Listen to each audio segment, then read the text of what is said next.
반찬통이나 주방 도구들을 아무거나 사용하다간 암을 유발한다는 사실 아셨나요? 남은 음식을 그냥 아무 반찬통에 보관하거나 주방 용품이나 요리 도구들도 대충 아무거나 사서 쓰고 계신가요? 시어머니는 아무 주방 용품을 써도 80세가 되도록 건강하시니 걱정 안 해도 된다고 생각하셨다면 반드시 이번 영상을 보셔야 합니다. 이번 시간에는 주방 용품이나 일회용품을 사용할 때 반드시 알아야 할 정보를 딱 깔끔히 정리해서 알려드리겠습니다.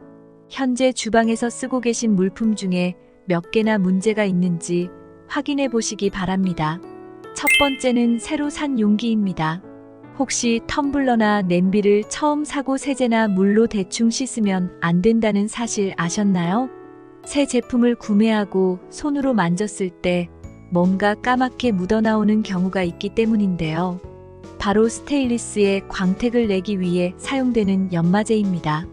여기서 문제는 이 연마제가 발암물질이라는 건데요. 연마제에는 탄화규소라는 성분이 있는데 이는 국제암연구소에서 1급 발암물질로 분류하고 있으며 코를 통해 신체에 들어온다면 폐암을 일으킬 수 있는 물질이라고 합니다. 연마제는 세제나 물로는 쉽게 제거되지 않기 때문에 베이킹소다와 식용유를 이용해 제거해야 하는데요. 식용유는 탄화규소와 같은 소수성 물질이라 키친타월이나 행주에 식용유를 묻혀 닦으면 연마제가 식용유에 잘 달라붙어 쉽게 제거됩니다. 또는 물과 베이킹소다를 섞어 닦아주면 알칼리성인 베이킹소다가 탄화규소를 녹이기 때문에 연마제를 깨끗하게 제거할 수 있습니다. 가족 중에 저희 아버지처럼 대충 물로 헹구거나 세제로 씻으시는 분이 계시다면 꼭 알려주시기 바랍니다. 두 번째는 알루미늄 식기입니다. 알루미늄 식기는 무게가 가볍고 열 전도율이 높아 음식을 빨리 데우며 녹이 잘 슬지 않는 장점이 있어 많은 주부들이 사용하십니다. 하지만 염분이나 산을 많이 함유한 토마토나 매실 등을 담아 보관할 경우 알루미늄이 우러나올 수 있다는 사실 아셨나요? 만약 알루미늄이 체내에 쌓이게 된다면 설사, 구토, 메스꺼움 등 복통을 호소할 수 있어 주의가 필요한데요. 토마토 소스나 식초처럼 산도가 강한 식품이나 된장이나 간장 같은 액체류도 알루미늄 용기에 장기간 보관하지 않는 게 좋습니다.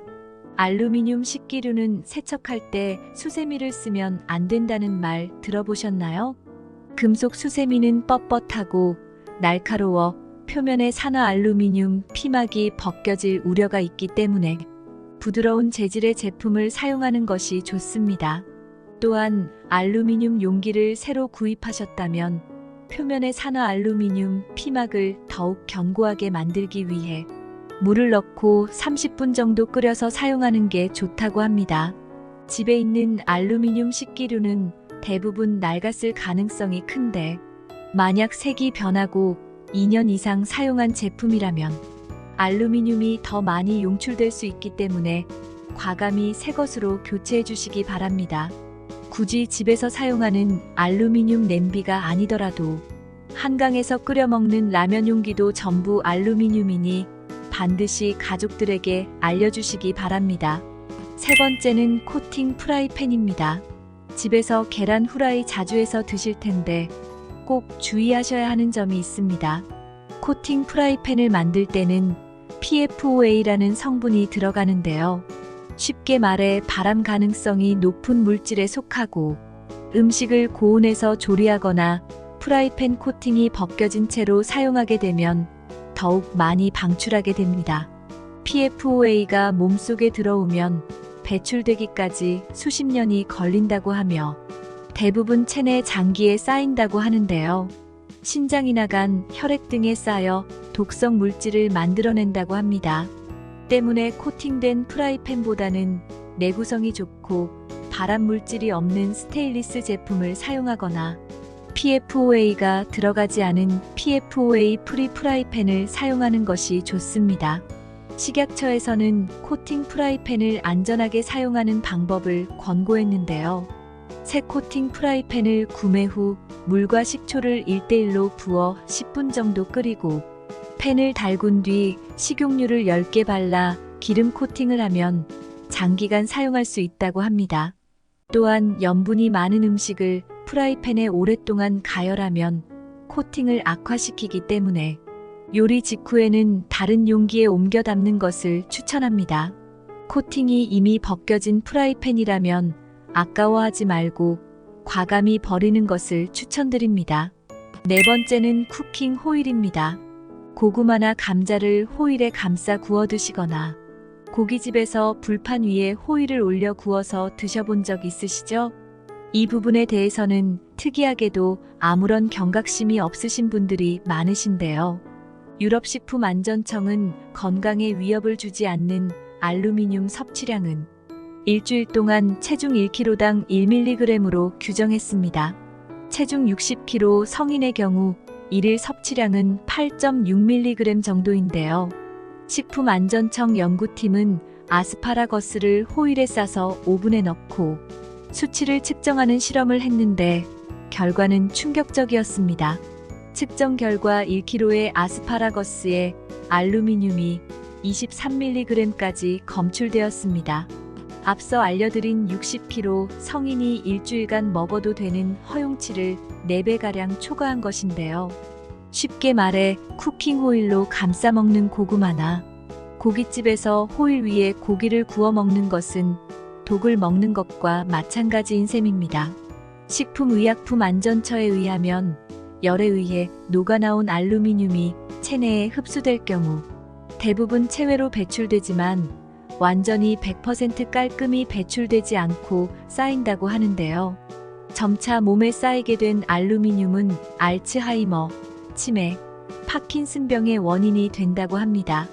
단순히 오늘 먹었을 때 오늘 병이 생기는 건 아니겠지만 몸에 차곡차곡 쌓인 알루미늄이 나이가 들어 병을 유발하니 꼭 주의하시기 바랍니다. 다섯 번째는 플라스틱 용기입니다. 혹시 가족 중에 배달 음식을 자주 시켜 드시는 분이 계신가요? 저희 가족은 다 먹지 못하고 남은 배달 음식을 다음날 전자레인지에 데워 먹는데 절대 하면 안 되는 행동이었습니다. 배달 음식은 대부분 플라스틱 일회용 용기에 오는데 플라스틱 중에서도 전자레인지에 넣고 사용하면 안 되는 종류가 있었습니다. 먼저 전자레인지에 사용해도 되는 플라스틱은 2번과 5번인데요. 2번은 폴리에틸렌으로 만들어진 플라스틱으로 100도 정도의 내열 온도를 지니기 때문에 전자레인지에서 사용이 가능하고 5번 폴리프로필렌의 경우에도 150도 정도의 고온에서도 형태가 변형되지 않아 문제없이 사용할 수 있다고 합니다. 그럼 전자레인지에 사용 가능한 플라스틱들은 환경 호르몬에 안전할까요? 플라스틱 용기에서 검출되는 환경 호르몬은 비스페놀이라는 물질입니다. 비스페놀은 체내에 들어올 경우 내분비계에 문제를 일으켜 비만을 유발하거나 간에 염증을 일으키고 소화 기능을 방해한다는 연구 결과가 있습니다.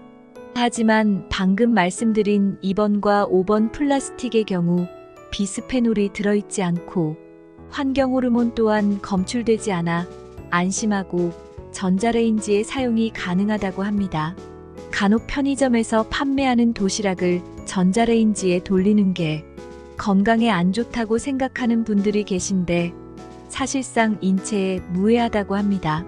하지만 이외의 플라스틱들은 전자레인지에 돌리면 환경 호르몬이 배출되니 꼭 확인하고 드시길 바랍니다. 여섯 번째는 비닐랩입니다. 간혹 음식에 비닐랩을 덮어둔 채 전자레인지에 돌리는 분들이 계신데 안전한 걸까요? 플라스틱 재질 중 하나인 폴리염화 비닐 재질로 만들어진 비닐랩은 프탈레이트라는 환경 호르몬이 들어갑니다. 프탈레이트는 단단한 플라스틱을 부드럽게 해주는 소재인데 이 성분이 들어간 비닐의 온도가 높아지면 프탈레이트가 녹아 음식에 들어가게 되는데요.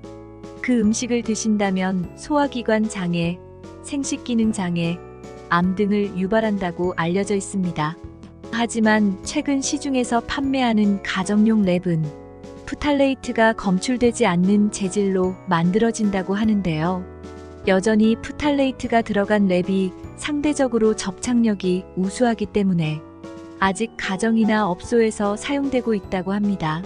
따라서 가정에서 사용하는 비닐랩이 폴리엄 화비닐로 만들어졌는지 확인해 보시고 만약 맞다면 전자레인지의 사용은 피해 주시기 바랍니다. 또한 랩은 기름에 잘 녹기 때문에 기름진 음식을 랩에 직접 닿게 하여 보관하는 것은 피해 주셔야 합니다. 많은 분들이 음식을 조심해야 하는 건 아시지만 집에 있는 식기류에 대한 경각심이 부족합니다. 지금 당장 주방으로 가셔서 오래된 식기류는 과감히 버리시고 새 것으로 구매하시는 것이 어떨까요? 한두 푼 아끼지 마시고 평생 가족과의 식사를 즐겁게 누리시길 바랍니다. 이번 영상은 여기까지입니다. 영상이 도움이 되셨다면 구독하셔서 건강에 유익한 정보를 받아보시길 바랍니다. 주위에 건강이 필요한 가족분들에게도 이 영상을 공유해 주시거나 알려주시길 바랍니다. 시청해 주셔서 감사합니다. 여러분의 건강을 기원합니다.